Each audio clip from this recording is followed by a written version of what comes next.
राधे राधे। राधे राधे। श्री हरिवंश महाराज।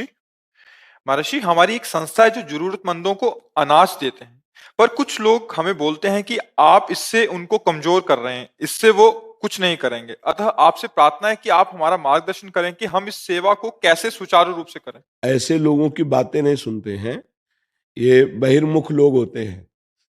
उनको क्या पता कि कितने ऐसे हमारे भारत में जिनको चैन से रोटी नहीं मिलती है, क्योंकि गांव में वो दृश्य हमने देखे हैं।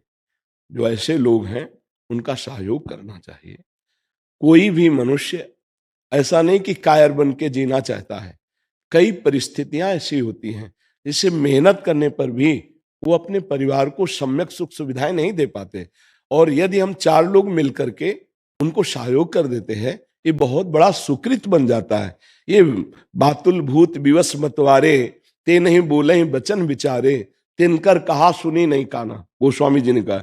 ऐसे लोगों की बातें नहीं सुनते। जैसे कहते हैं ये भिखारी हैं, इनको क्यों देंगे तो ये ऐसे कायर बने रहेंगे। नहीं, कई ऐसे हैं जिनके शरीर काम नहीं कर रहे हैं, और अगर उनको आप कुछ भोजन या व्यवस्था कर देते हैं, वो भगवान के सहारे जी रहे हैं, तो उनके प्रति ऐसा नहीं। हाँ, कुछ ऐसे हैं जो इस तरह का नाटक करके व्यसन आदि करते हैं, उसमें थोड़ा ध्यान दे देना चाहिए।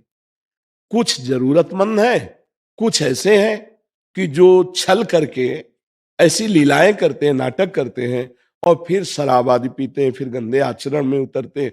उनको देख लेना चाहिए कि अगर ऐसे कहीं पाए जाएं स्वभाव में, तो उनका सहयोग नहीं करना चाहिए। नहीं तो जो दैन्यता पूर्वक अपना व्यवहार ठीक से करते हैं और उनका हम सहयोग कर देते हैं, वो सुख पूर्वक खाते पीते हैं, तो ये हमारा धर्म बन जाएगा, ये हमारी सेवा बन जाएगी। पर कुछ होते हैं ऐसे, ये तो निश्चित है। कुछ कपटी जन ऐसे होते हैं कि अन्य जनों को छल के द्वारा, ऐसा जैसे गांव में जाकर के अन्न आदि मांगना, आके दुकान में बेच देना, और फिर शराब आदि पीना, फिर ऐसे। पर वही अपमान उन संतों का भी हो जाता है जो मांग करके लाते हैं और महीनों उससे भजन करते हैं। तो अब समझ में नहीं आता है। तो छल कपट तो साथ ही चलता है, बाया है। तो भगवान से प्रार्थना करे कि मुझे ऐसे लोगों की सेवा मिले जो वास्तविक सेवा हमें देने योग्य है। क्योंकि हम कैसे पहचान करें, वो भी झोली और वो भी झोली लिए। एक अपनी झोली से मांग के लाता है, एक महीने भजन करता है उसी अन्न से, और एक आता है वो बेच देता है, उसकी शराब पीता है।